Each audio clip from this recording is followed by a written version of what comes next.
The Long View, March 6th, 2075. In the season of sowing. Good evening. March has always carried consequence. For farmers, it is decision. For rivers, release. For families, the first true return of a light after winter's restraint. In Shakespeare's telling, a voice warned, "Beware the Ides of March." For centuries, this month suggested that power, misaligned, can fracture from within. Today, March signals something else. Preparation. 50 years ago, humanity was living inside a narrowing story about energy. Energy was measured, traded, guarded, and burned without memory. Minerals drawn from fragile regions fueled devices that connected the world while dividing it. Parents in the early 2000s remember explaining to children why storms felt stronger, why certain rivers were unsafe, why distant conflicts always had something to do with the devices they loved. The shift that followed began with humility. Energy was redefined as relationship, sunlight meeting leaf and skin, wind shaping structure, tides mapped for rhythm rather than conquest, soil restored as living intelligence. Scientists studying forests looked beneath them. Mycelium networks revealed cooperative systems older than civilization, water and nutrient exchange, communication, mutual support. Agriculture reorganized around that understanding. Energy, once extracted in isolation, began to circulate widely with profound implications for all life on Earth. Microgrids first appeared in disaster zones. What began as improvisation became redesign, ownership dispersed, communities stabilized locally, and then linked cooperatively across borders.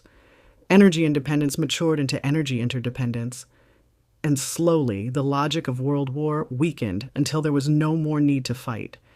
When survival is shared, hoarding loses its force. We turn now to Nairobi, where our East Africa correspondent Amina Njeri Okoth has been traveling the Sahel restoration corridor as seedlings are prepared ahead of the coming rains.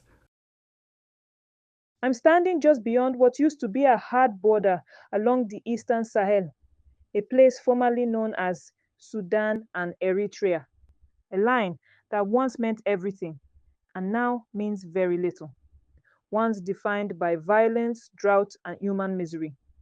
Behind me now, acacia corridors, managed wetlands, wildlife returning. In the early 20s to 30s, restoration teams began strengthening underground mycelial networks to help soil retain moisture and share nutrients.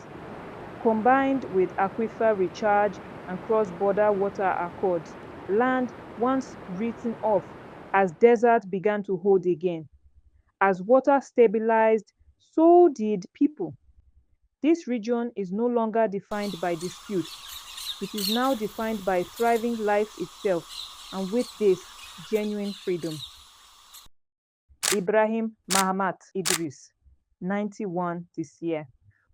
Ibrahim was born into drought and insurgency. As a young man, he carried an assault rifle.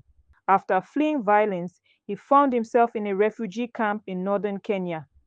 It was there, he tells me, that something shifted. It was the elephants, the mothers. I saw how they stood over their calf. No fear, no running, just protection. And I knew then what I had been. A lost young man who thought hurting women made him strong. I didn't sleep much after that. When I finally found my own freedom, I began to see what I had never seen before. How much the world rests on women, on girls. I cannot change what I did, but I took in a boy. I raised him as my son. I leave him at school each morning in the care of women. He will grow differently.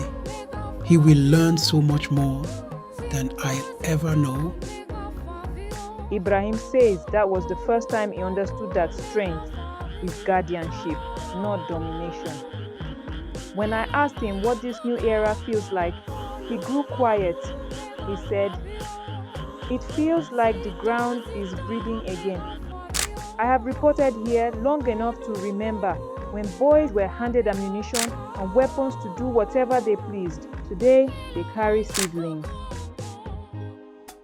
I don't understand. From the Sahel Restoration Corridor, this is Amina Njeri Okot in Nairobi.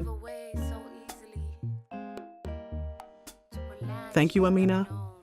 A generation ago, humanity had immense reach through industry, governance, technology, but little intimacy with its own power. 50 years is brief in civilizational time, yet within one generation, cooperation proved stronger than domination. March now stands an invitation instead of a warning. Across the cooperative network, this transmission moves not only through voice, but through shared attention, the quiet field that precedes collective action. One principle guides us still: circulated energy for all beings. What we choose to generate and what we refuse to destroy will determine who we become. This has been The Long View.